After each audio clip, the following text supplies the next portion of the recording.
Hello and welcome to the Pink Moon Lodge with your hosts, Amy Kruzik and Patti Lucia. Today, we dipped our toes into our first episode. We shared our personal backstories, our spiritual awakening stories, what our ancestors mean to us, and my high school sweetheart and husband, and how my first girlfriend drove off with my half of the car. Hello and welcome to Pink Moon Lodge.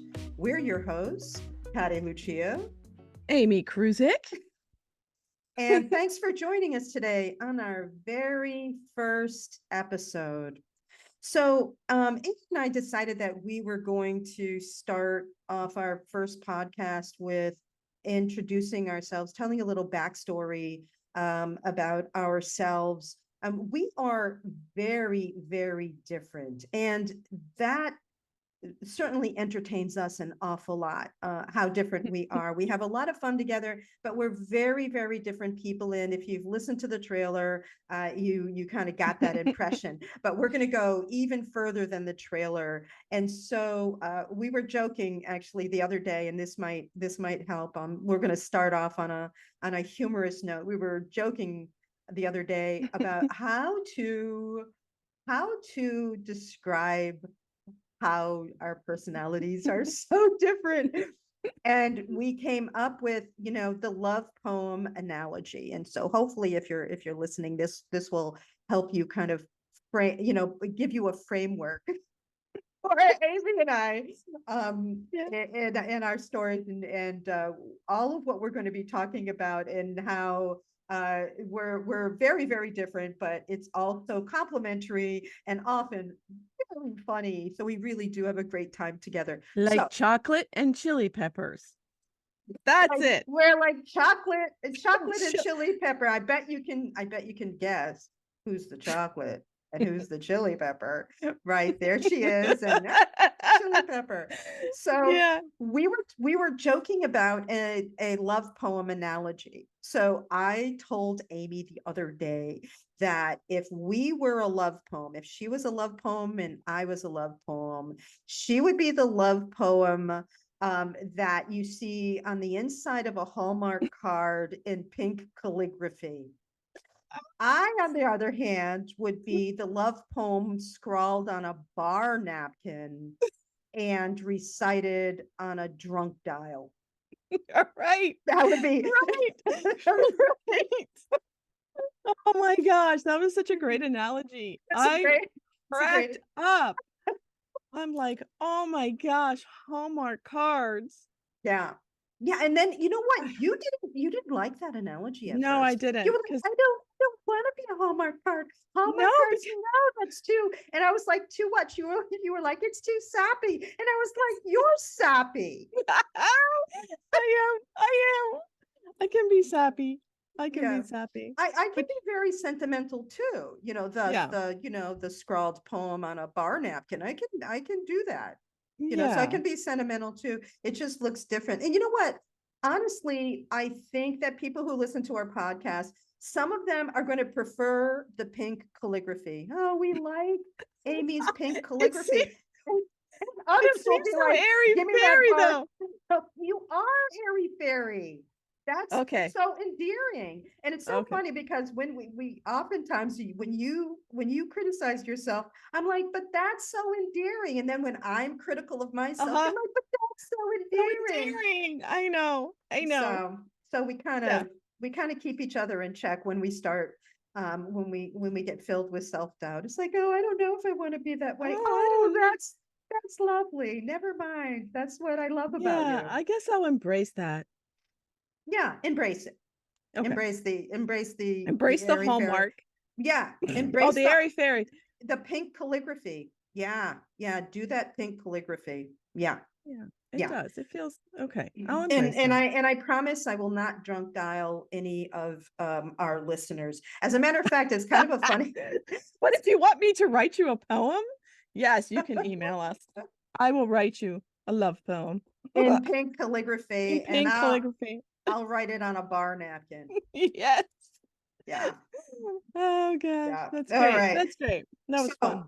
Yes. So at any rate, that's us, and we really do get a kick out of our differences. And I think that one of the things that was really exciting when Amy invited me to kind of co-host this podcast idea that she had was how different we are, and because I often have the experience that, especially in the political, not the political, oh God, we're not talking about that. In the spiritual world, people often have kind of a stick up their ass about how we have to be similar, or Mhm. how it's like, oh no, you have to, if you're really spiritual, you have to do this practice and this practice and this practice. If you're spiritual, why aren't you doing yoga? If you're Yeah. spiritual, you should never eat meat. If you're spiritual, you should wear more white. If you're spiritual, you should never get angry. So That's there are right. all these rules. All And these go ahead, what were you going to Yeah, say? no, no, no. It's all these rules. It's funny. It's like it's almost like you're hiding, really, but Yeah, you want to be out there. But you want to be out there, but you're really hiding or yeah. following others in the way they do things. Mm-hmm. Do you know that when I had my cafe, and this will be part of my story, so folks just Yeah. hang in there. I'm going to say a little bit more about this cafe, but it was a magical little place, and it drew a lot of spiritual people. And so as I was doing my cafe, there were all of these spiritual folks who came around, and they had a lot to say about the food that I served. Mm. And they were like, well, if this is kind of a spiritual place. It was called Mother Earth, so it was very like earthy, spiritual, vibey. I burnt incense and saged it regularly and all of that, so it had that kind of vibe. And it had some like sacred geometry on the wall and Mm, all of mhm. that, right? So Yeah. it was that kind of vibe, right? And it drew those kind of people. But what happened was they started putting a lot of pressure on me in terms of the kind of food that I served. And it was like, you should never don't serve any meat at all. And I had like eggs, and, I had like breakfast sandwiches and like eggs and the chicken quesadillas and turkey burgers, along with a bunch of vegan stuff too, and vegetarian stuff. But there were a lot of folks who came who said, well, you should not serve Mhm. that. You should not, and I was under a lot of pressure. Ooh. No, no, no, you should not. As a matter of fact, you should be vegan. And I tried. I really thought, Wow. oh, if I'm going to develop spiritually, because I was really on this spiritual, journey at the time, full throttle. And I really thought, I really need to become a vegan. And I tried it for a while. And then when I wasn't able to do it, I kept it a secret. So, you were saying, oh, we kind of Yes. hide. I kept it a secret. It's like, oh yeah, Patty, Yeah. you're a vegan, right? Oh yeah. Go home and gnaw on a turkey leg. You I remember having a conversation literally on the phone with Oh my I God. no offense to present company, but some airy fairy vegan Oh, a friend was on the phone criticizing meat eaters, and I'm going, and I'm literally gnawing on a chicken oh thigh my while God. I'm listening. That's So hilarious. I totally get what you're saying about like the pressure for that, and sometimes, hiding, Right. who we really are, and being so judgmental of ourselves. It's like, oh my God, Yeah. I'm not at that level of being spiritual because I still curse, or I still Right. I eat meat, or these kinds of things that we do to ourselves. And it So almost reminds me of a volcano. Imagine, mm, like pushing it down, pushing it down, pushing it down, right? And then boom, mm. I have to go home and eat a turkey leg. Yes. You Well, know, okay, it kind didn't of what happen no, like not like that. It that. wasn't a But volcano. no, but the like, they're so keeping it Mm, inside. Well, where mm. do they get a release? Because they're not No, really being authentic no, it's true. I mean, themselves. eventually, You're gonna erupt. right. And then what happens is I think people go very strongly in the other direction. so the pushback is very, very strong. So, so it's interesting that so many of us who kind of moved out of more organized religion became what you call spiritual, and yet we find that the rules in the spiritual community can be just as constricting. So what is that about? And so those are some of the things that we'll be exploring. But before we get too much on a tangent, because you and I, well, we can do that. We can do that. We can do that. We wanted to tell our stories, right? We wanted to tell a little background. A little background. Yeah. So why don't you start off? You can tell your story, and I'll jump in after. Yeah, I was thinking about, I actually had to write a timeline of my because I'm like, let's see. I know, right? Because it's like, well, but I'm thinking, do I go by decade to decade to decade? It's like growing up. But yeah, so I landed in 1963 in Pittsburgh, Pennsylvania, north of Pittsburgh, Pennsylvania, in a little small town. I am one of 8 siblings. So I'm number 6 out of 9. So I landed, So I landed in number 6 between 2 brothers, which was kind of, when I think about it, was kind of like a little safe haven for me because there were 3 sisters, then 2 brothers, then me, then a brother, and then 2 sisters. I didn't realize at the time. I realize now that, wow, it was kind of like a little protection, like a little Saint you Michael. were cushioned. Yeah, you were cushioned. Yeah, I was a little protected. And I'm sure my siblings would say, yeah, you are protected.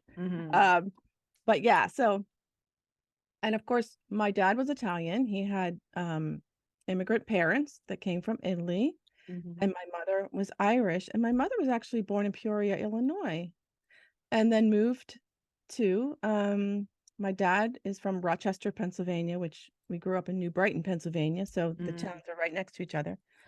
But yeah, so we lived in a small, there's so much backstory, but we can get to all the ancestral stuff, because when, it's just funny how, where I landed and when I landed and how, like my parents had just bought a house and like 2 years before I was born. So I was the first one, I'm going to say, I actually had a dream that Andrew had showed me when my parents together had me. It was in one of my dreams, and he showed me, this is how you started. It was a weird dream. Andrew Bartzis. Yeah. But the dream was about you being conceived in the house. Yes. Okay. So, because I was the first one to be born in that house. You didn't actually. Not born in the house. But yeah, but your dream wasn't actually a dream of the actual conception, was it? The act of conception. Well, no. Well, thank you. But we were, thank you for that. No, it wasn't. But it was a different kind of feeling. Like we were looking through the bedroom window, and he's like, there you are. There you are. There you are being made right there. I don't know if I ever told him that, Okay. Yeah, it wasn't like, no, nothing graphic or anything. Nothing that would mar you for life. Yes, no, it was a really beautiful thing. So, so it was small, 3-bedroom, 1 bathroom, 9 kids, that was, yeah. Yeah, 1 bathroom. That was a lot. 9 kids. Yeah. 1 bathroom. Yeah, 3 bedrooms. So we kind of played Tetris with the bedrooms. Okay, now you're going in this bedroom because, somebody else is born. So now they have to, and then you're moving in here. And it was like, oh my gosh. So yeah, so it was, so we were a lower middle class family, I'd say, Pittsburgh was a steel city. I mean, steel was really big. Yeah, 70s, 60s, 70s. And there's such a backstory to my dad's story that I could save for later, but he ended up becoming a teacher. He went from a pretty good paying job to now a teaching paying job. Yeah. With 9, well, maybe at the time it was 6 kids or 7 kids. I don't know. Well, so he was a steel worker. No, he actually worked in the accounting department. Oh, okay. In this, it was called St. Joe Lead. So it was, it was kind of like a factory working type place. So yeah. So he worked in the accounting department. Wow. So we went from that to lower middle class to like, oh, okay, dad. But my dad had good visions. He knew that he knew. It feels like to me, his story is that he knew that the steel industry wasn't going to last, Oh, even though you see. make good money there. He had a feeling, and I remember Yeah. him telling the story that, you know, uh, I gotta go get a teaching job. I gotta go become, a teacher. I Yeah. mean, he I loved need kids. I mean, he loved another, kids. yeah, profession. Yeah, another Good on profession, him. right? Yeah. So, you know, uh, and they were high school sweethearts. Mm. They were high school sweethearts, just like my husband and I, high Yeah, I school was gonna say, sweethearts. aren't you and your husband Yeah, high we school sweethearts? are. Wow. Yeah. So we met through, the story goes that I fell for him. I Mm. approached him, and we kind Mm. of laugh about that, go to his locker, put a See, note in his locker. this is what I mean. Pink calligraphy, I was doing it, Hallmark card. Like this is right. right? This was the you are the embodiment Oh of my God, of that's of so that. funny now that I'm thinking about it. Mm-hmm. Mm-hmm. Uh-huh. High school sweethearts. Yeah, Yeah. You yeah. can't really get more Hallmark than that. I guess Yeah. not. You don't Yeah. do they even happen anymore, high school I sweethearts? don't I don't know. Like, I'm I'm 16 years old and yeah, yeah. how does that You're Yeah, right, I know Patty. very just one other couple I know Oh, do you? who Yeah, are high school sweethearts, but like that's rare these days. rare. And I just want to say, like, I really think that that has something to do, in my opinion, with soul contracts. Like, I honestly think Mm. before you guys came Yeah, in, like that's what I think when I hear that. It's like before yeah, you guys came in, you were like, yeah, look, yeah. all right, we're going to go to the same We're high gonna school. We're not go to going to the be same wasting, church. yep, we're not going to be wasting time looking for each other in life and hoping that we Oh bump my into gosh. each other at the line and at the post office. It's like, no, none of that. We're going to go to the same high school. We're going to meet, it's going to be cut and dry, and that's it. And we're going to spend the rest of our lives together. All right. So I'm not going in unless we agree to that before we go. That's true. That's why he maybe that's what Andrew forgot to tell me. Now you have this contract. You're gonna meet this guy, Yeah. and Yeah. when We're you're gonna, 16. yeah. Oh, okay. Yeah. Oh, But that's a good point. I think I it's love really that. interesting though, You that felt that was true for your parents and true for you. Now, was that yeah. true for other siblings in your family? No, Anyone, any other high no, school sweethearts? Just you? Okay. no, All right. Hmm. no, there isn't. Hmm. Okay. Well, Interesting. Yes. Okay. you carried on the tradition. Good for I you. did. Good I on you. did. I did. I did. I mean, there was a lot of work though. Come on, we're 21. We get married at 21. And then, he went to he's an engineer, electrical engineer, and I went to school for like administrative assistant. Like Mm, that's hmm. because what's funny is I knew that that we were going to get married. Like it's like I just knew. Hmm. So it's like, Hmm. and here's my thoughts back then. Well, I can't go to 4-year college because we're going to be getting married. He's going to be done before me. And so it's just so funny, Patty, the Oh way my yeah, you brain used wanted to to work. line up your I timeline. had to line them up. Because Yeah. that's interesting because like, wait, Amy, you can transfer your credits to another college? No, I didn't.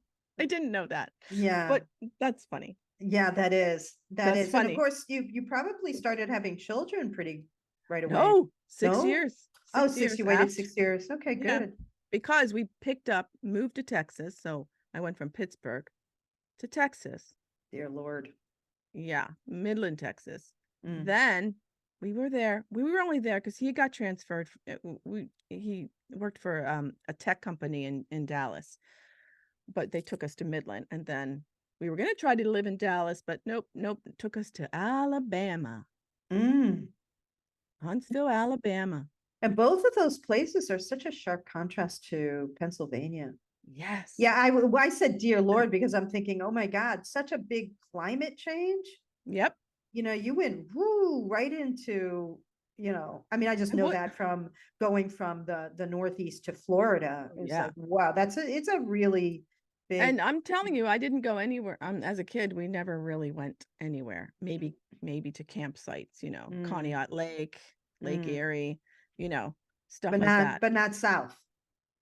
Mm. Florida. Oh, that's a good story. We'll talk about All right. Florida back All that right. we did drive. That was the whole thing. But anyways, yeah, so I loved Midland, Texas though. I did love that. It felt so good to me Mm. being coming from a steel city and going to this new it was just a new city. It was just like a small little city. So I did love it and I was sad to leave. I was only there for 4 months before we left. But then Alabama, we drive into Huntsville, Alabama, and I'm crying.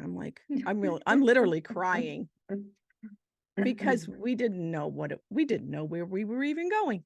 Mm. So yeah, we stayed there for 5 years and then we moved to Philadelphia. So now I Mm. live a little bit north of Philadelphia. And this is where we planted our roots, Yep. Back you in know, Pennsylvania. and Yep. had kids. That's where we Mm. started to have kids. Wow, that's really interesting. Yeah. Yeah.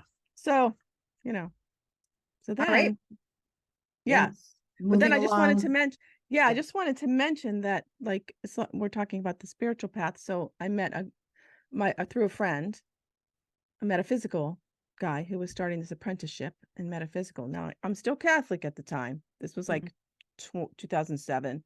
Mhm. But I knew that I needed something different in my life. I knew that I needed something more than what the Catholic Church was giving me because it was just so rote to do everything every week we do the same thing, right? In the mass. Mhm. Mhm. So Mhm. I needed something more. And he showed me a lot more. Mhm. And he helped me with my programs and beliefs that I totally denied Mm. because, I dug my feet in. But I thank him for that because I really just kind of relaxed into it, and it's okay. It's So okay. you met your first like spiritual teacher Yes. in Yeah, metaphysical 2007. 7. And I worked with Okay. him. We met first sessions, I had one-on-one sessions with him, and then he's like, "Why don't you Mm. join our apprentice group? There's 9 of us. I think Mm. you're ready. I think you're ready to come on in, deep dive. It's gonna be a deep Mhm. dive, and it's gonna hurt sometimes." And I'm like, "Yeah, it did hurt. It did Mhm. hurt." But I did that, so we would meet once a week and then we would have a retreat on the weekends, Saturday, Sunday, Mm. once a month. Ah, So interesting. I was like, it was like that, just do it, get it, like rip the Band-Aid off and just do it. And I did that for 5 years. And That's right. You know what they do say that our teachers, like you've probably heard this in the spiritual community that when we're ready, our teachers arrive. The teacher arrives. it's Yeah. so true. Yeah. It's so true, but I didn't know it at the time because I'm like, well, Mm. this sounds interesting. I didn't know Mm. why. I didn't really know Mhm. why until I was in it, but I knew Mm. I needed to do it. Mm. I And knew do you I know, needed to do it. just a note about 2007. Yeah. 2007 was when I opened up my cafe and my own spiritual journey No. began in a turbocharged kind of way. It looked very different than yours, but it's very interesting. I did not know that we both kind of immersed ourselves in a sort of spiritual Mhm. awakening around the same year. Wow, Patty. Yeah, I didn't know that. All right, so continue. I'm sorry. Yes. I don't So, mean to yeah. interrupt, but this No, is no, no. fascinating. I like this. So, yeah, it's almost like when, Dorothy landed and she Mm, opened the door to Munchkin Land. That's yeah. kind of how it was like, whoa, wait a I minute. These colors, what? Don't get What me have I been missing? started. I Don't get know. me started on the Wizard of Oz I know. metaphors. I That's can another go one. about, oh my God, We Wizard could of do Oz. it. I totally agree. I am so into Wizard of Oz Yeah. metaphors, but we'll get into Good, that. And I good. agree with you. It is. It's not It really was like like, that but my world was technicolor. this. Yeah. My world was Like this. a And now, and they even say that, as our whole earth, changes and shifts, that there will be new colors that are visible to us. So it's really yeah. interesting how, as a collective, we might have a Dorothy landing in Munchkin Land Technicolor experience at some point. It's like, wow, that the sky is a new color. I didn't realize Yes. the sky was this color oh, wow, there are all those new colors of the rainbow. I didn't know that there I were all these new know. colors and stuff. So I think I've heard a lot about how, as we shift as a collective, we'll probably see more colors. So I'm looking forward to that. I But at know. any rate, so But that's no. we'll have our Munchkin Land Oh, experience. we will definitely do that. Definitely do that. So then I was my teacher, Michael, I'm like, well, I think it's time for me to do this on my own. I've learned your concepts. I've learned things about me. I recognize things now more quickly. I can see a program and I can see a belief system. Mm, And now I need to go out in the world because it was kind of like this little group of people. And, mm-hmm, because mm-hmm, I don't talk to anybody mm-hmm, else like I mm-hmm. do, with my group of people. And So, that's really true. It's kind of like you join like these yeah. groups, and everything is so expansive at first because you're learning all of these new concepts and having new experiences and all of that. But as it goes on, it can Mhm. start feeling insular. Like it starts Yeah. feeling like, all right, I need to, you know what? It's like a comfort zone that you Yes. need to kind of break out of. Yeah. Yeah. Yes. Yeah. Yeah. And Yeah. I said my goodbyes and we were friends to this day um and I just probably when did I leave? 2013, Mm-hmm. 2014 Mm-hmm. and I just came back to the human human and worked, I was working as a preschool teacher and I would Mm-hmm. Mm-hmm. do The my human journey, right? Like, right you're doing your thing, and my in the inside work. world. Mm-hmm. I Mm-hmm. do my inside work as I do my outside work, Mm-hmm. It's kind of Mm-hmm. interesting how it feels in me. I know when I'm doing it. Mm-hmm. And then 2020 hit, COVID, Mm. which I'm actually thankful for because that's when I found Andrew Bartz's. Mm-hmm. And that's when I was like, there's another level, you There's a know? whole other level What? going on There's here. another level to this? And not that I still understand the galactic Yeah. part of things. Mm. I'm more I feel I'm more angelic realm. Mm. I don't I'm getting Of used to it. course, you're the angelic pink calligraphy I know. angel card. Yeah. So he opened up my world with listening. Now I would just listen, on his live cat broadcast Uh-huh. and then I met Martina. Him and Mm-hmm. Martina had a show. And Mm-hmm. then Martina was like, Martina, oh my goodness, girl, you are another, like totally just Mm.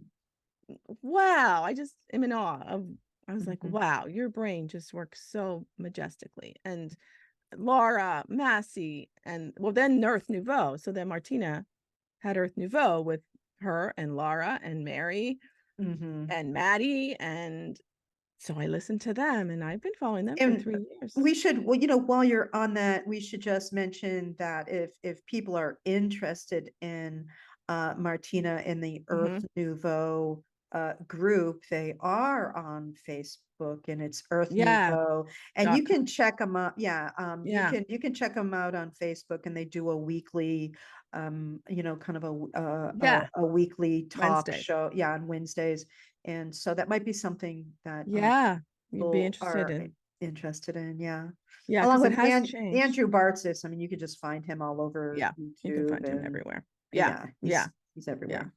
All right. Yeah. So that happened. And then And then Laura and Maddie kind of went off and has their two things, twofeathersmedicine.com. You can find Mm-hmm. those two there. Mm-hmm. And then daletobin.com with Mm-hmm. the Talking Stick Show, which I am now part of a Mm-hmm. host. I'm part of their, what do you call host board? Yeah. You know, There. I Yeah. don't know. Yeah. You're one of the talking sticks. I'm one of the Talking Sticks. Thank you, Patty. So you can find me there, Talking Stick Show. And then Patty, you and I met through Mm-hmm. Liv Mokai Wheeler and the Contemple. But Mm-hmm. I think we met a little before that with David Ellis. Um, We may have, though. We I definitely heard, got. Yeah. but we definitely got to know each other through the workshop with Liv. Now, Liv Mackay Wheeler is a Candomblé voice diviner. And the Candomblé are they're the little people. There's a whole thing about them. I definitely resonated with that and with Liv's message. And so you and I met in a class there. So if people can find Liv Mackay Wheeler online too, and if the Candomblé sounds like something they're interested in exploring. I don't even know how to describe it, you know? I don't even know how to, I mean, we that's a whole nother show we could talk Yeah, about. the little people it's just a wide spectrum Oh, of beings who also occupy Earth in the different world. Yeah. different in different places. They're a bit other dimensional. But they so often they're considered the fae folk, the leprechauns, the fairies, Yeah. they're all, and every culture around the world has their own version of the Cantonale. They often live in mountains and caves and deep in forests and whatever. And so hers is from Burkina Faso. yes. Also in Africa. Yeah. Which Mhm. she taught under Solomon. What's his name? Oh, I forget. I forget her teacher's name. He recently passed away. Yeah. Yeah. Yeah. Solomon. Mm. Oh, I forget. Yeah. But yeah. And so I found her through Andrew and interviewed her. And Yes. she So did brought I. in, So did I. yeah, Yeah. when she brought in the contemplate, I bawled my eyes out. Yeah. I was crying as she was divining Mm-hmm. through Mm-hmm. them. I mean, it's incredible Yeah. to watch what she does. Yeah. Mm-hmm. Yeah. Yeah. So then And now Pink Moon Lodge is born today. And here we mm-hmm. are. And here we are. So, I mean, and there's a lot more, There's so much more. we'll be filling in more, but Yeah. that's That's a kind of, little, that's almost like an elevator version of yeah, my life. your journey. Yeah. Of Yeah. your life. I love it. Even as you were telling it, I found more parallels, which I think is really, really interesting. Yeah. So I was born in Springfield, Massachusetts. And my father also was Italian. My mom was French and Irish as well. So we have a little bit of that in common. I have 4 siblings. So Mm. I was one of 5. I'm the second born. And I would love to say, oh, I was cushioned. I wasn't cushioned. I never had that cushion. It's kind of like whatever my contract was coming in here, it's like, no, you're going in raw. You're going in raw, and And this I'm is gonna how stay raw. we're gonna stay raw. And that's been my journey, like right Yeah. from the beginning. So yeah, funny, even being my birth story is really is kind of funny too. But at any rate, so my father is a Southern Italian. So I think your father is from Milan, right? No, he in Naples. Naples. Somewhere around Naples. Yeah. Somewhere around Naples. Okay. My father's family is from Calabria. So a little Oh yeah. town, if you look it up now, it has like 250 people in it. So very, very, Southern Italian. And we grew up in a house actually that he built. So yeah, Wow. my father, I think he got one of those Sears house kits, like back in Sears had Yes. like and he built his own house. Now we were very working class, even though, my parents like to say we were middle class. We were not. And I guess they thought they could say that because, we had a house, we lived in a house. And so Yeah. we had to be middle class, but we were not. My father painted houses for a living. That's what he did. He was a painting contractor. And it's interesting because your father, when he saw that the steel industry was kind of, starting Yeah. to go down, he had the foresight to, Mhm. get into another profession. My father didn't. Yeah. My father just kept going even as development kind of waned in Massachusetts. But yeah, so but my father was a troubled man. He, that we had it was a bit tough in my Mhm, house. mhm. He was an alcoholic and could be violent at times. And so we kind of had that in our household dynamic. We kind of lived in constant fear of my father. Yeah. Now what's really interesting is my father, you would think he's Italian, so he had to be Catholic, right? My Yeah. father was not. He was Baptist. It was my mother who was Catholic. So I was raised Ah, Catholic, but not because of my father, but because of my mother. Apparently, when his whole family, when they came from Italy and they were all growing up there, they didn't get the kind of support they needed from mhm. the Catholic Church, and it was the Baptist Church that really helped out the family, and they ended up leaving the Catholic Church and became Baptist. I know it's really interesting. Oh, Italian Baptist. yeah. Who knew? That was very Wow. strange. So I have a devout, and so then what does he do? The crazy guy, right? He marries a devout Catholic. All right, so Yeah. the marriage is going to be a little bumpy. The marriage is going to be a little bumpy, and it was. And so for a period of time on Sundays, we went to two churches. Oh, no. Yes, 9 o'clock mass and then 10:30 service. Right? Wow, So we'd go to Patty. the 9 o'clock mass, get home, and then my father would be in the bathroom fixing his tie and getting ready and all of this. And I'd be like, oh, crap. So I started running away on Sundays. So I would, I could see you. as soon as I'm telling you, as soon as that car pulled into the driveway, she barely had it in park, and I'm opening up. I've got it all planned. I've got it all Yes. planned. I'm opening up that door and I'm running. I'm running to the bedroom and I'm tearing off my Sunday dress and those stupid little ankle socks with the lace around them and the patent leather shoes. I'm getting all that shit off me and Yeah. I'm getting on my jeans and my t-shirt, flying through the kitchen, grabbing an apple or grabbing a piece of cheese and heading for the woods.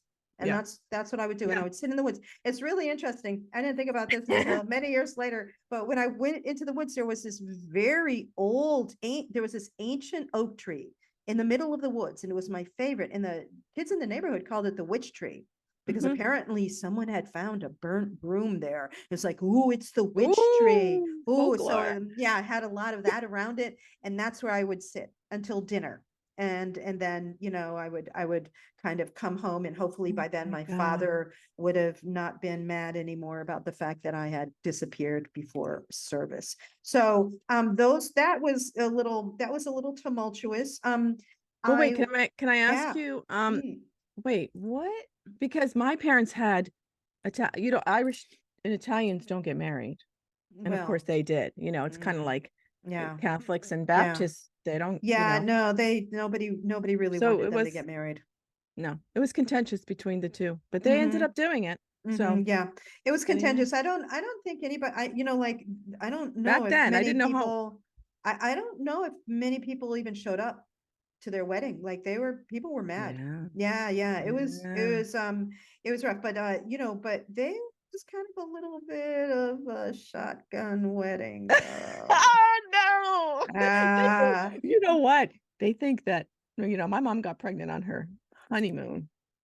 My grandmother told her, maybe, I know, but my mom, maybe. my mom says, no, we did not have to get married. But I don't know. Yeah, no, We'll see. yeah, yeah, yeah. But even getting married, like, there's stories about how, they kept, that engagement ring kept getting thrown back and forth. They have an argument and my mother throw the ring at him. And then a week later they'd make up and she'd take the ring back and then she'd throw it. I mean, like it was contentious right from the beginning. Yeah. And then they go and they have 5 kids. It's like, thanks. So and then Oh, we kind of yeah. grow up in the in in You the in the middle of all that. So yeah. it was a little, it was kind of rough. So I ended up going to a Catholic high school, and that was really, so I went to a public elementary and junior high and then went to a Catholic high school. Interesting. And the reason why, I mean, I was getting a little old and but I was involved in sports. And so, I wanted, they had a good softball team. Oh, What can I tell you? They had a good softball team. yeah, because it's usually the Um, opposite. It's usually you go elementary, middle school, yeah. and then you go public high school. Yeah, it wouldn't have worked with my father. By the time I Mhm. got to be about 14 years old, it was kind of like, no, I'm going to make an argument to go to Cathedral High. And so I did. I was the first one of us five that, So went you to. said you wanted to go. Yeah, I You said said, I wanted to go. Yeah, wow, because of the softball. And wow. and because I really wanted to go to college, and that was kind of the best school in the Mhm. city, if you were college bound. And so Yeah, yeah. that was kind of that made the most sense. So we were able to make an argument. My father begrudgingly said, "All right," So I ended up going to Cathedral, and I then I came out, right, as gay my senior year, which happened to be the same year that my parents were going through a divorce. And I moved out of the house just after my 18th birthday. So I moved out of the house before I graduated high school. Yes. Wow. And I did because I knew that my days were numbered at Yeah. home. They Yeah, were yeah, gonna, yeah. I wasn't gonna, I needed to get the heck out before I was tossed out. And so Yeah, yeah. I did. You set your timeline there too. You Yeah, set that. I had to set my timeline. Yeah. So I did. I moved out, and the tragic thing is because of that, my graduation day was a little sad because nobody in my family came to graduation. I was Yeah. being punished for that. So it was an interesting upbringing Mhm. in Springfield. I didn't like Springfield. I wanted to get the heck out of Springfield as quickly as possible. I ended up moving to Boston, hated Boston, didn't like Mm. Boston at all, and then ended up in New York City. So I lived in New York City. I Yeah. got my master's degree. I got my bachelor's and started teaching, Yeah. and because I wanted to be a teacher. I wanted to work with um troubled young people. Why is that? Why is that? I wonder. Why? Why? Why? Why? And so I ended up, my first jobs were at like juvenile Yeah. detention centers and juvenile jails. Oh, Yeah, so I worked with the wow. tough kids and learned a lot. I was actually glad I started my career that way because I learned a lot. Like these Yeah. they're mostly boys. They teenage boys, they were so smart and so creative, and I realized they were there because adults had let them down along the way, whether it was in the Yeah. school system or whether it was their parents or family or whatever. Yeah, yeah. They ended up on the street, and of course it's inevitable. You're gonna end up Yeah. locked up if you're a Yeah. teenager on the street. So it was all, it was all meant to be. And let's see. So I moved to New York City, and Wow. I became a political activist. So here's the thing. I always had like this Wait, what deep, year was this? What year? Do I you remember? landed in New York City in 87. Ah, 87, 88. Yeah, 87. okay. Um, Now I wanted to make a difference in this world. I wanted to serve. There was always like this, I want to do something that changes things because I felt like things needed to change. I felt like there were Yeah. things that were wrong with this world. And because of my history in religion, I didn't think that the answers were with religion. So I rejected religion as soon as I moved out of the house. I rejected the Baptist religion. I rejected the Catholic Hmm. religion. It was like, no, this has been way too painful for me. You don't hold the answers for how Yeah. to make this world a better place. And so I turned to politics. I believed that the solutions to our world had to be political solutions. And so I became a radical in my 20s. Mm. Yeah, I was a Marxist. I was a Mhm. Marxist radical right out there, really radical, revolutionary, because I believed that if we wanted to change the world, that was how to do it, because religion wasn't, Doing it. yeah, religion wasn't doing it. And I did that for a while in New York until I realized that no, politics isn't the answer Yeah. either. And I get a kick out of like the young Marxists today. I'm a Marxist, Che was great, and all of this. And I'm kind of like, did you read Marx? Just Yeah. wondering, did you? How much do you really know? So I have a story or two about that. So I'm not really keen on politics in general. I'm kind of Yeah. backed out of Yeah. politics in general. And then it was when 9/11 happened, and I was standing in a New York City classroom at the time and Mm. in Manhattan. I was standing in a New York City classroom when 9/11 happened, and Yeah. it really rocked my world, and it rocked, I mean, if you Yeah. were in New York City on Yeah. that day, you were really rocked. It was it was a collective trauma that Yeah. we Yeah. For experienced. sure. For sure. And within a year and a half, I was moving out of the city and ended up in Florida. Yeah. And I never thought I would I never thought I would go to Florida. It's like, I had all those attitudes about Florida. Florida? There's no culture in Florida. What's Florida? You go there to die, and all of this stuff. But then when I visited Florida, I felt like as soon as I landed, the climate, like I felt like on a cellular level, it's like, oh, this Mhm. place feels, wait a minute now. I was literally feeling like it throughout my body. It's like, wait a minute, this feels right for some strange reason. And then I knew, it's like, no, this is where you need to land. And of course, I traveled to Florida with my partner at the time. And within a few years, I was opening up the Yeah. cafe, and I noticed that my spiritual journey was just 2007 Yeah. turbocharged. Yeah. Turbocharged. Turbocharged. And how it looked for me, Amy, Yeah. was that I'm a book person. So I was just a sponge. I was reading every book out there, so I read Drunvalo Melchizedek's Oh, wow. the ancient secret of the flower of life. And of course, I read the Eckhart Tolle, and I read Mhm. Miguel Ruiz, and I read Pema Chodron, and I read all, just all any books I could get my hands on that were related to spiritual, and I kind of immersed myself in spirituality. It really made sense to me, though I didn't really know Yeah. what I was doing. And because of that, because I was in my own spiritual journey, my cafe, my coffee house attracted all of these people. It was amazing. The Wow. people that Yeah. walked into my cafe. And so for a while there, I was like totally like, oh, the new age movement, the new age movement. Oh, all of this stuff, and realized, after a while, and we can talk about it Yeah. at another time, but it was like, whoa, not the new age movement. Wait, I'm not, but I kind of got swept up in that, Yeah. because I Easy was to do. new. It's easy to Easy to do. do.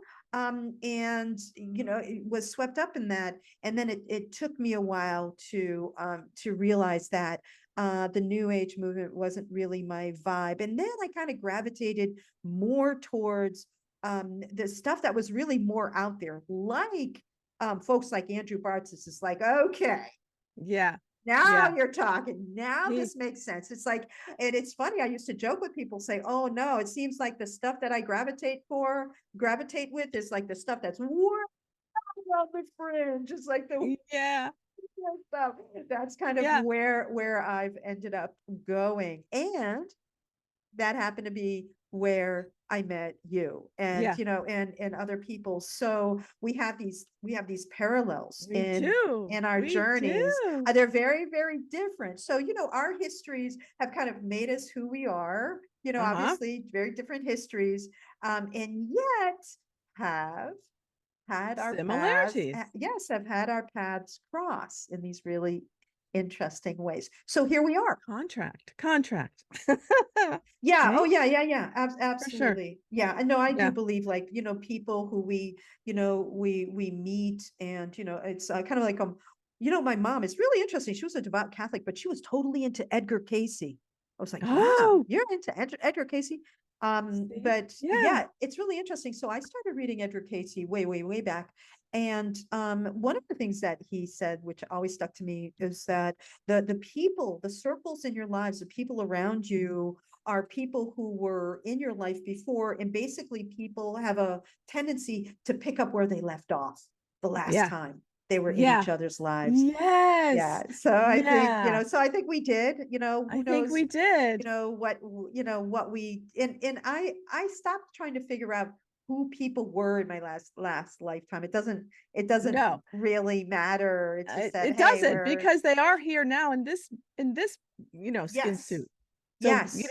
And we're because picking up where we left off, and we're taking it further. And yeah. it's really just about the journey now, the And journey we this did, lifetime. I want to tell people we did meet in person in Florida. Yes. Yeah. Yeah. So So you we came did. down to Florida and we Yeah. spent some time together. That was awesome. Yeah. And I'm Yeah. sure we'll do it. I'm sure we'll do it again. Yeah, for sure. And just to let people know, because it is in the trailer. So now at Yeah. this point, I am in Florida, but this is actually the last show I'm going to be recording in Florida, because by the time we meet again, by the time we do episode 2, I'm going to be in the mountains of Georgia. I So know.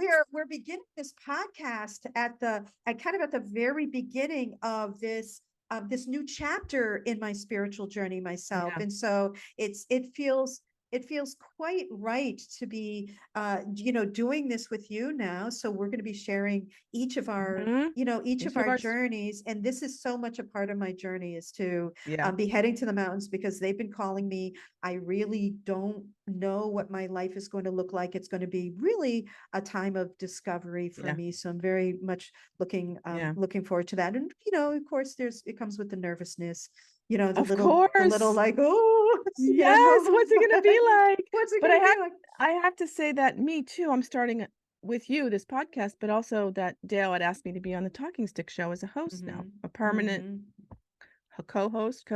Wonderful. So that's another, like, what is happening? Like, Yeah, so things many are things things are are opening like up. Yeah, immersive, how we did it in the beginning in yeah, 2007.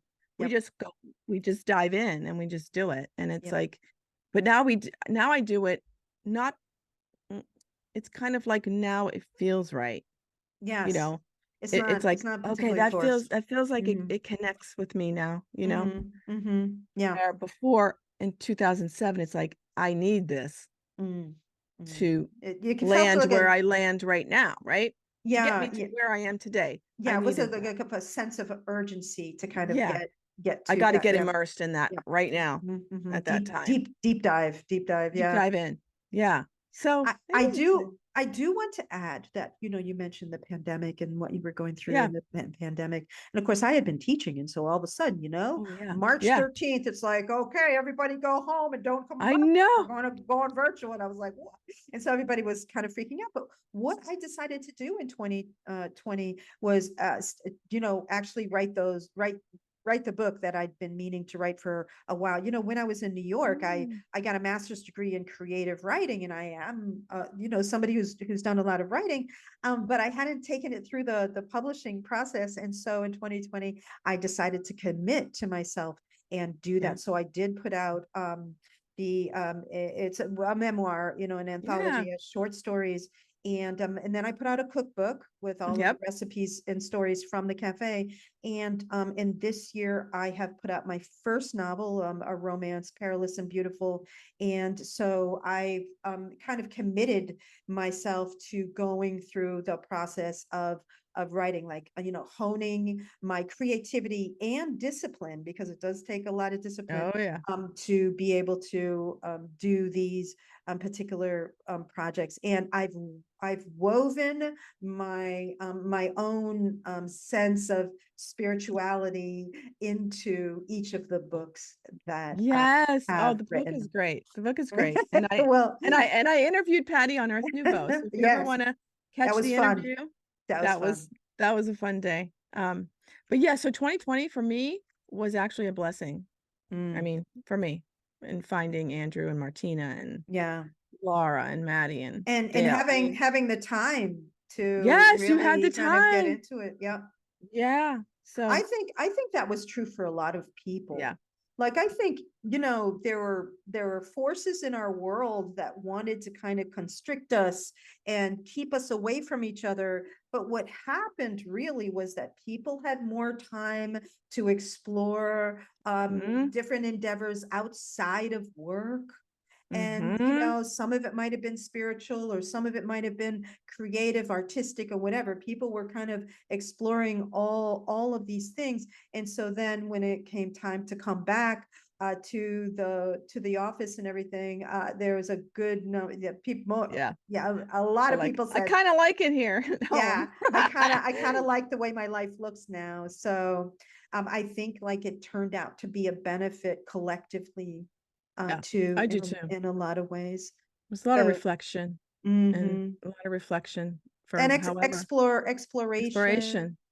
Yeah. actually the time to unplug from, Hmm. people's corporate jobs Which is and, which is what America, like the Europeans, they know how to do it. They go on holiday. They take three oh weeks off. yeah, yeah. They take rest in the afternoon.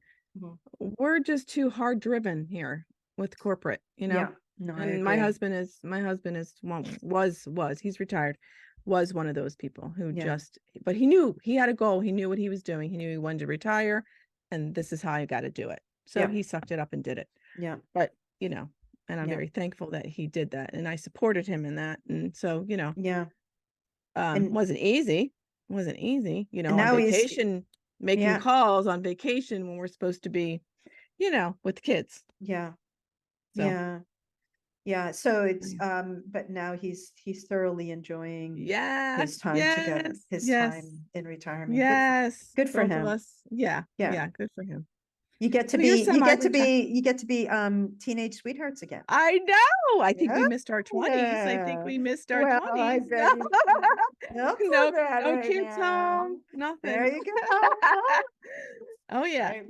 It's cute. It's cute. It is funny. No, it is funny because your marriage goes through these ups and downs. Yeah. And it was like tough. Like, what is this marriage thing?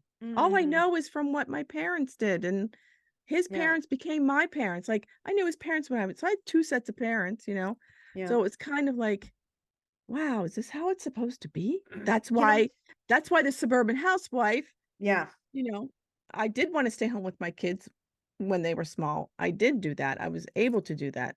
And we Mm, talked about it because it's like, I want to stay home with them. yeah, that's And wonderful. yeah, so we did talk about it. And then I went back to work. After my daughter was in first grade, I went to work in the schools. I Mm.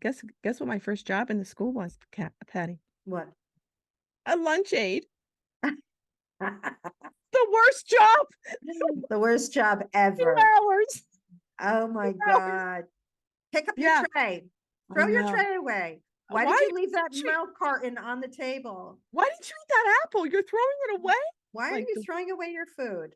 There are yeah. starving children and But I knew I had to get in the school system. So yeah, that was, yeah, and I yeah, did. that's Then learning funny. support. Yeah, then I went to Hmm. learning And then you support. went through the And then went learning support, and then I went into I left and then went to preschool. mm, So, which I just yeah. loved. So, I just wanted to say, I know, I haven't really talked much about, relationships. So my history with yeah. relationships has not looked anything like No? yours. Are you sure? Um, um, I had I don't know if my high school sweetheart was really my sweetheart. I think she was more like my first girlfriend and the girl who was going to move out with me. You know what I mean? Oh, Like, so yeah. she was my escape out, but not really a great match. I remember I bought my first car with her. We split a car. Why would you do that? Why would you Yeah, split a why? car? Would you, because what happened was when we broke up, she drove off with my half of the car. Wait, you didn't get your half of the I car? did get my hands on the car.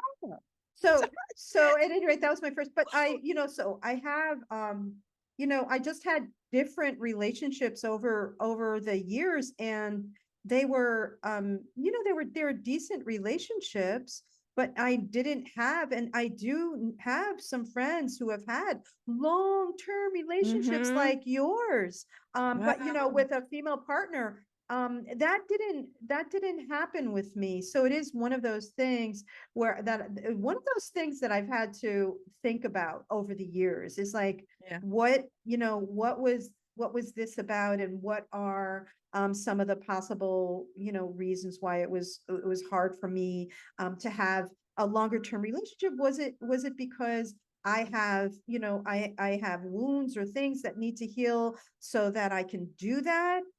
Do I Mhm. have a resistance to commitment? Is it, or is it that I just it was not something, and I'm not saying it won't happen, because it could very well happen later in life, and I'm hoping, Yeah. but call me. No, It could. but Yeah. And but for the most part, I had, like, relationships that would last several years and then just yeah. kind of fade out, but not nothing terrible, just one relationship that really wasn't that great. But so anyway, our relationship stories are very, Yeah. that's really, really quite different. So it's not just the sexuality, it's the kind of like the No. manner of relationships that you and I have had over the And years it's that are very funny different. because it's like, well, he was my one and only. It's like, huh, Mm, and then mm, you hear, well, I had 8 boyfriends before I got married. I'm like, wow, yeah. it's so interesting. I Yeah, guess and the way they talk about it today is really, it's like, oh my Tinder, God. Tinder, Well, going to, not even just Tinder, but it's kind of like now it's the thing to have. I mean, yeah. young people talk about the bodies that they have. I mean, literally, how many bodies do you have? And really what they're talking about is how many sexual encounters have you had? Wow. So they Yeah. literally talk about it in bodies. And I was like, at Wow. first when I heard that, I thought, are they talking about dead people? Yeah. Like, what is What are that? they? How many Are they bodies? murderers? No, no, it's just how they No. talk about their sex lives. So that just, Wow, that's yeah, interesting. that floored me. So I think that Yeah. that's pretty, that's pretty shocking for Yeah. me. Yeah. Um, Yeah. but at any rate, we wanted to, I know, Yeah. we wanted to talk a little bit. I know in our tagline, Hmm. we mentioned the ancestors and hanging out with the ancestors and all of that. And so, just so that our listeners know what we mean by that, as we get together, because it is, something that's mentioned in our description. So I thought, you could say a few words about that, and I could, Yeah. just so that people kind of know what will be, how Well, when that'll you come said, up. yeah, when we were talking about a tagline and you brought in the ancestors, I had just been working with, for some reason Dale had mentioned something to me about the grandmothers, and we were on one of his psychic um surgery classes, and I start bawling. Like, I saw this actual grandmother. So Mhm. for me, grandmothers are not just my lineage grandmothers throughout the years, but Mm. they are also who I was, Mhm. the American, the Native Americans, Mhm. the different cultures that I was in. And Mhm. that when you said that, I'm like, yeah, they're Mm. all with me all the time. Yeah. You know, we just have to honor them Yep. as I do with my altars that I Mm. have. Write prayers to them. I do in my prayer book. And behind me, I want to say that's my grandmother's quilt Mm. Nice. that she made for my mother, and my mother handed it back down to me. She's still alive, but she said, "You can have this for now." So that again is like, the beautiful things that, our grandmothers leave us with, whether it's Mhm. a story, whether it's a quilt, whether it's, I mean, I have things, she would make my clothes. I mean, she taught me how to sew, you know, and crochet and knit. So, yeah, I Mhm. feel like they're always around me, and, it's the rainbow in the sky, or it's the big Yeah. oak tree outside your door. Like, those Yeah. are our Like, ancestors. exactly. So, for those of you who are familiar with Jamie Sams, if you're not, Yeah. I highly recommend her. She wrote, and some of, you Dancing the know, Dream. they're kind of like my North Star, Mhm. spiritual books.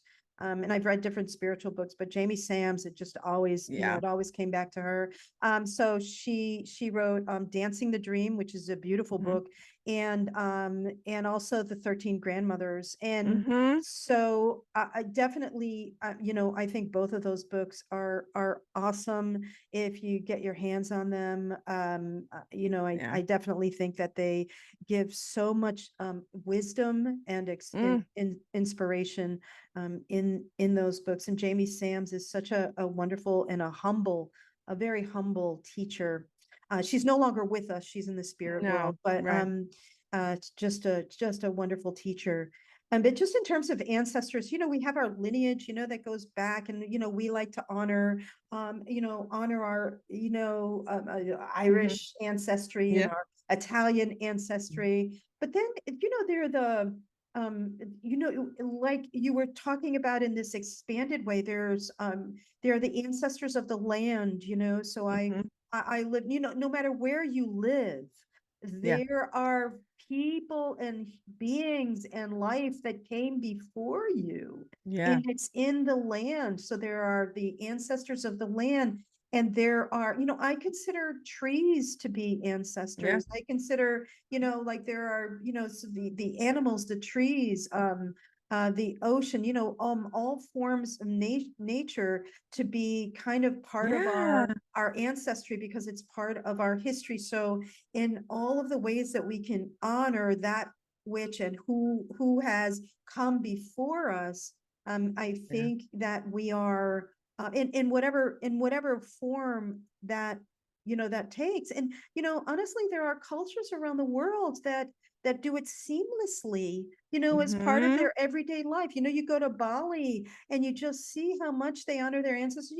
You go to Japan, go to places in Asia and in South America, and it's very, very much part of just their everyday life, Yeah. acknowledging and honoring the ancestors, whether it's Yeah. their lineage or the ancestors of the land or whatever. And I think like that kind of practice and that kind of acknowledgement um creates a kind of harmony in life that we have a difficult time getting to in our culture, because Yeah. we're so fragmented, Yeah. because we're so separated from these things. So I think that if we want to endeavor to live in harmony, personally and in all of our relations, then honoring our ancestors in all of these forms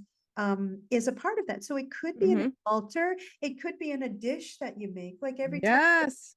every time I make gnocchi, I Yeah. think about and send up love to my Right. ancestors when we walk in the woods, when we spend time under a tree.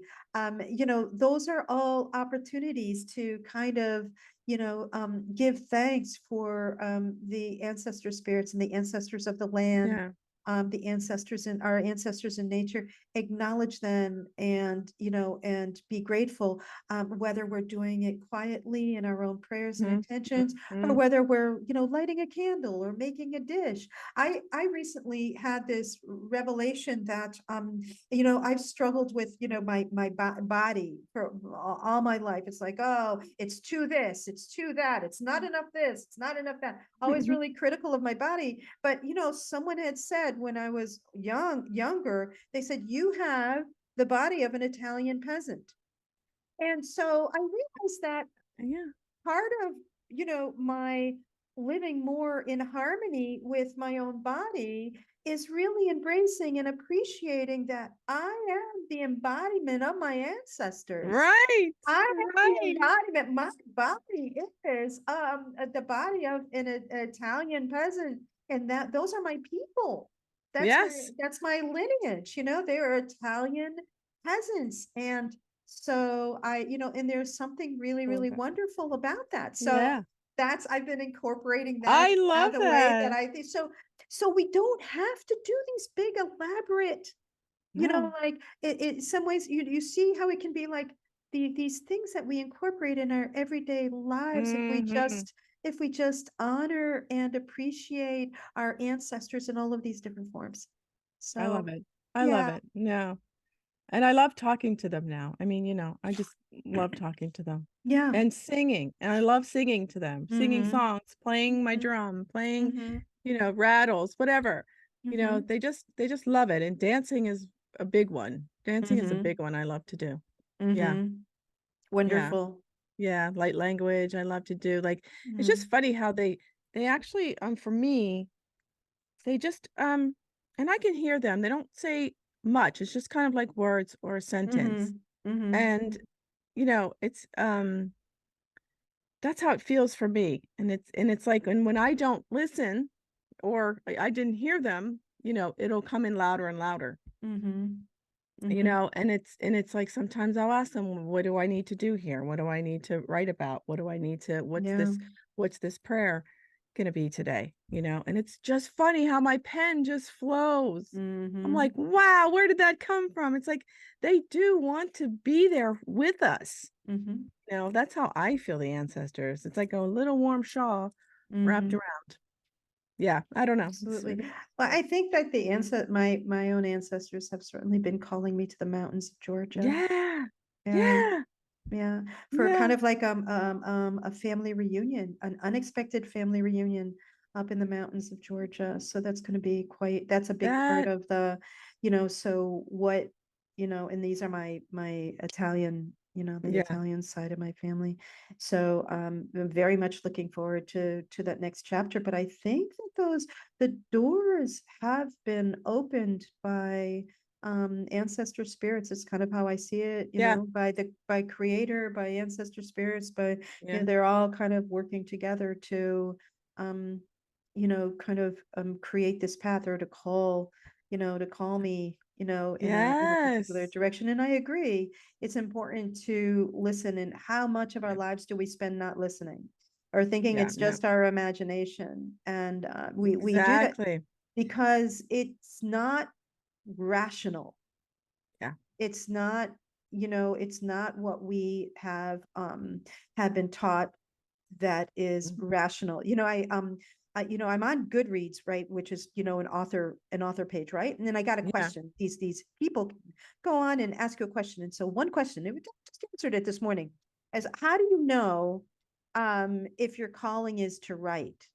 So how do you know Mm. if your calling is to write? And it was really interesting because I thought, um, that was a really, really great question. Of course, they only allow you so many words to answer it, Yeah. but it really has to do with, I mean, if it is an inner calling, and if it is something where as you move toward it, it gives you peace, it gives you joy, it provides healing, then you are moving Hmm. in the direction of, we call it a calling. Who's calling?